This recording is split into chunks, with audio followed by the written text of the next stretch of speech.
नमस्कार मित्रांनो. काल आपल्या संपूर्ण देशावर शोककळा पसरली आहे. याचं कारण असं आहे की भारताच्या उद्योग क्षेत्रातला जो बाप माणूस म्हणून ज्यांना ओळखलं जातं ते रतनजी टाटा, त्यांचं काल निधन झालेलं आहे.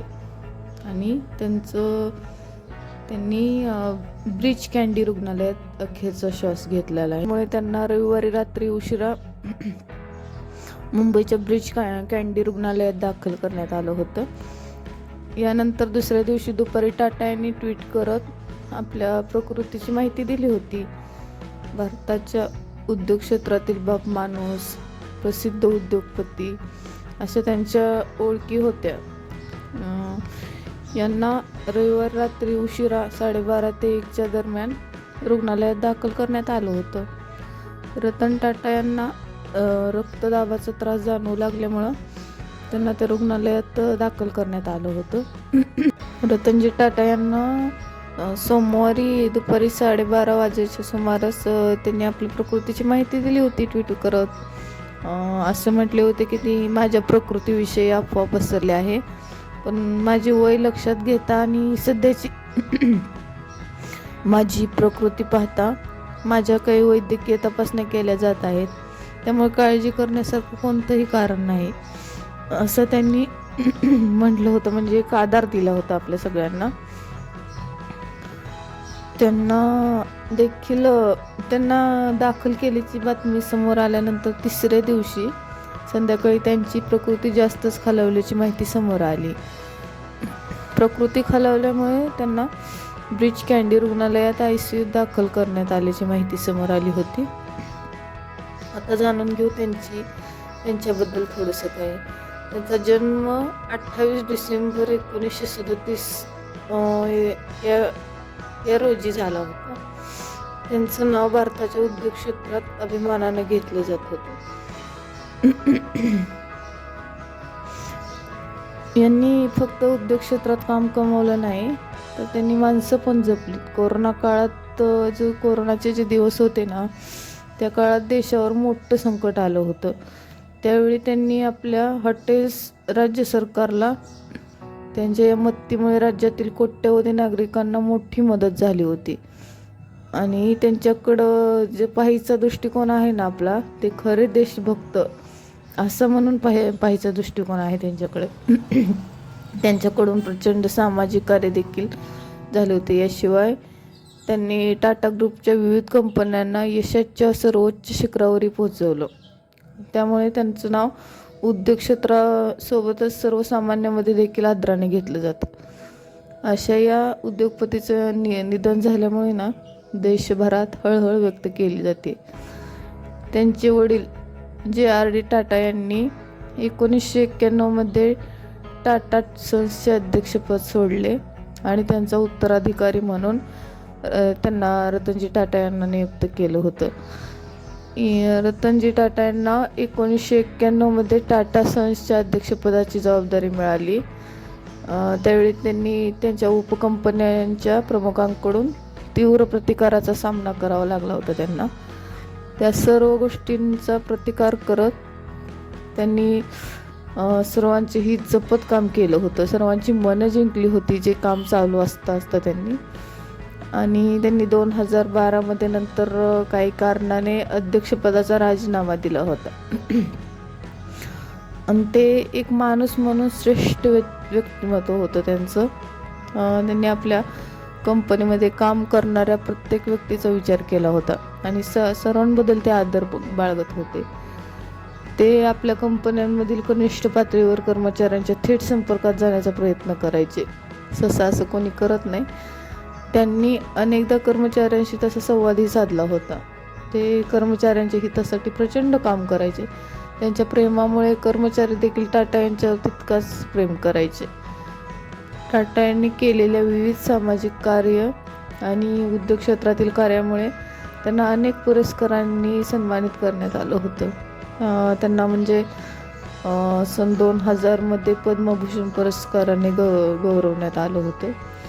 त्यानंतर 2006 महाराष्ट्र सरकारच्या सर्वोच्च मानल्या जाणाऱ्या महाराष्ट्र भूषण पुरस्काराने गौरवण्यात आलं होतं.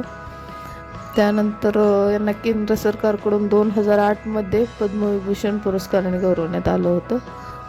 टाटा यांना 2014मध्ये honorary knight grand cross of the order of the British empire या पुरस्काराने गौरवण्यात आलं होतं.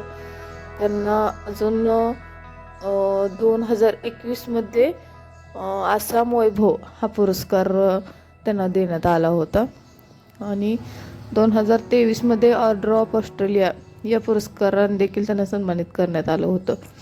अशा अनेक पुरस्कारांनी त्यांना या देशात विदेशात एवढं सन्मान भेटले.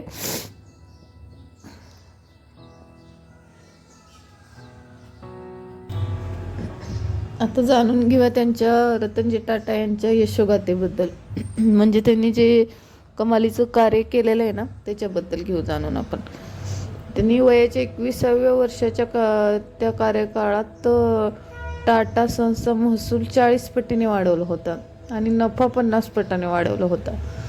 त्यांनी टिला Tetley, Tata मोटर्सला, jaguar land Rover आणि टाटा स्टीलचे अधिग्रहण करण्यासाठी कॉरसचे नेतृत्व केले आणि संस्थेचे मोठ्या प्रमाणावर भारत केंद्रित समूहातून जागतिक व्यवसायात रूपांतर केले होते. टाटा नॅनो जी कार आहे ना त्या कारची संकल्पनाही त्यांनीच तयार केली होती.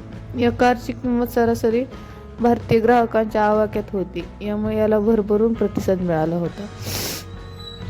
शिक्षण, औषध आणि ग्रामीण विकासाचे समर्थक असल्याने यांनी आव्हानात्मक भागात चांगले पाणी उपलब्ध करून देण्यासाठी न्यू साऊथ वेल्स विद्यापीठाच्या अभियांत्रिकी विद्याशाखेला पाठिंबा दिला होता. टाटा एज्युकेशन अँड डेव्हलपमेंट ट्रस्टने 28 दशलक्षचा टाटा शिष्यवृत्ती निधी दिला आहे आणि ज्यामुळे कॉर्नेल विद्यापीठाला भारतातील पदवीधर विद्यार्थ्यांना आर्थिक सहाय्य करता येईल. वार्षिक शिष्यवृत्ती एका दिलेल्या वेळी अंदाजे 20 विद्यार्थ्यांना सहाय्य प्रदान करेल. टाटा समूहाच्या कंपन्या आणि टाटा धर्मदाय संस्थांनी 2010मध्ये हार्वर्ड बिझनेस स्कूल ला कार्यकारी केंद्राच्या बांधकामासाठी 50 दशलक्ष देणगी दिली होती. TCSने कॉग्निटिव्ह सिस्टीम आणि स्वायत्त वाहनांच्या संशोधनासाठी कार्नेगी मेलॉन युनिव्हर्सिटी ला 35 दशलक्ष अशी देणगी दिली होती.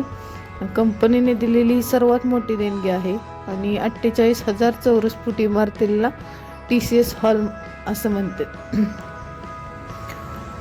टाटा समूहाने 2014मध्ये इंडियन इन्स्टिट्यूट ऑफ टेक्नॉलॉजी बॉम्बेला 950 दशलक्ष रुपयाची देणगी दिली आणि Tata centre for technology and डिझाईनची स्थापना केली होती.